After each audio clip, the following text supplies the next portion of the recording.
Well, it was in my childhood days, oh Lord, many long years ago. Now with the Spirit.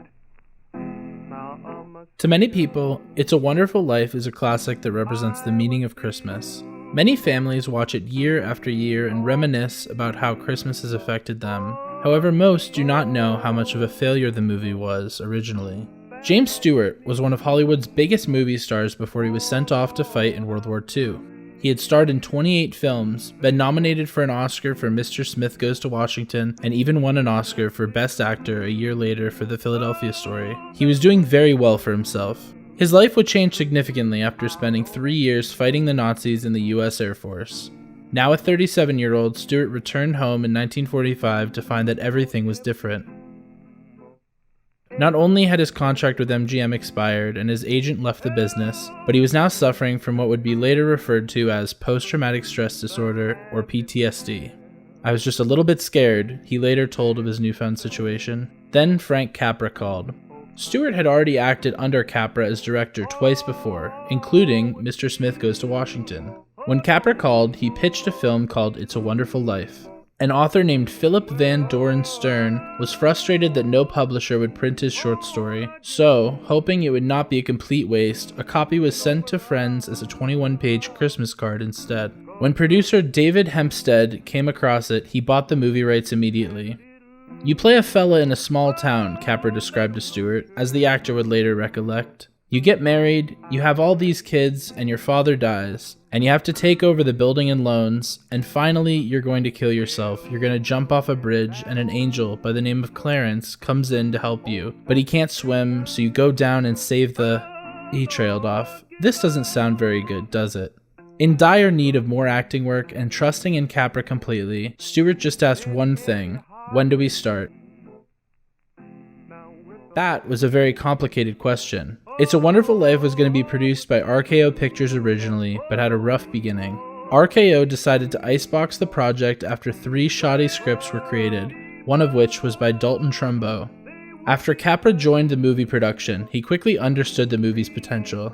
He recruited husband and wife writing duo Francis Goodrich and Albert Hackett to help him polish the failed scripts into something coherent.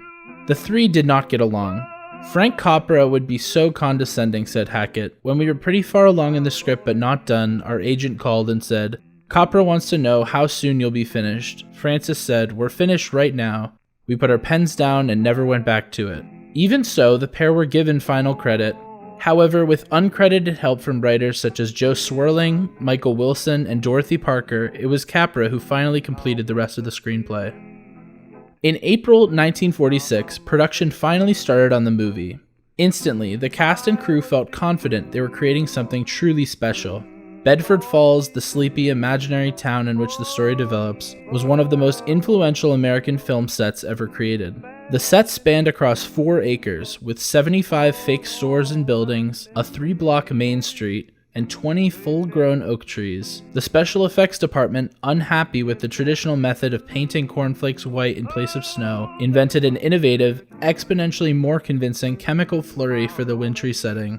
It was not just the grand scale or innovation of the film that had everyone on set so enthusiastic, but the power of the narrative itself.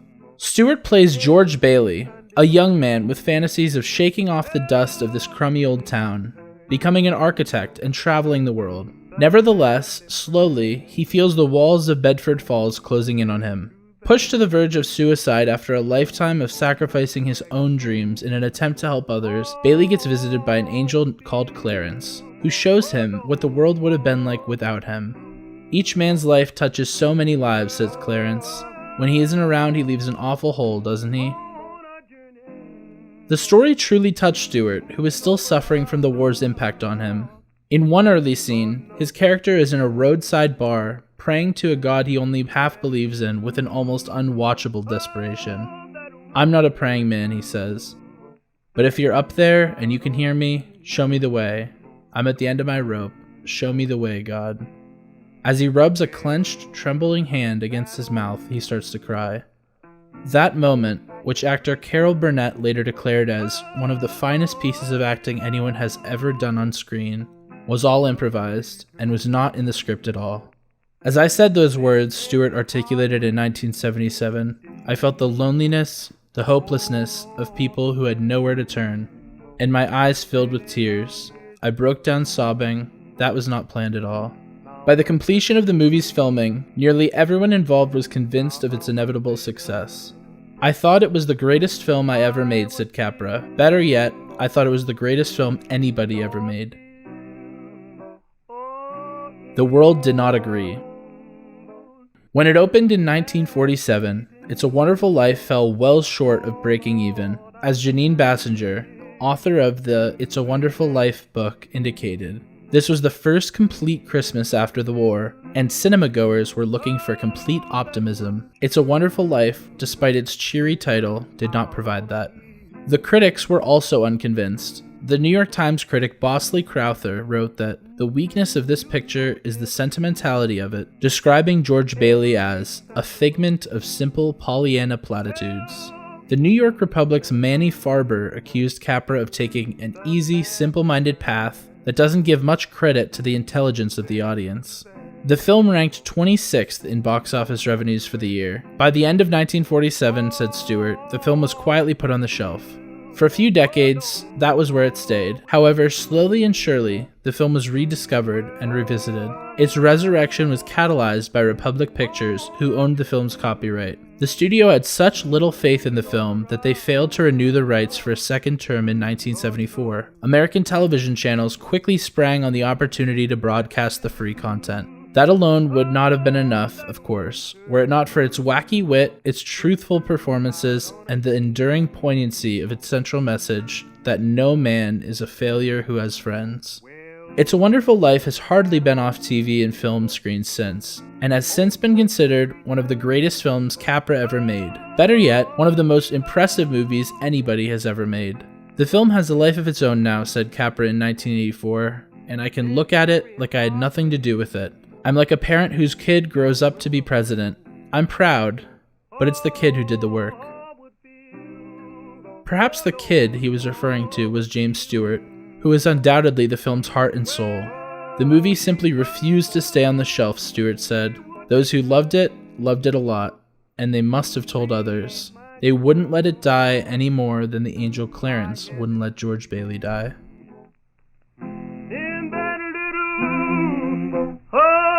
That one church house out on a hill.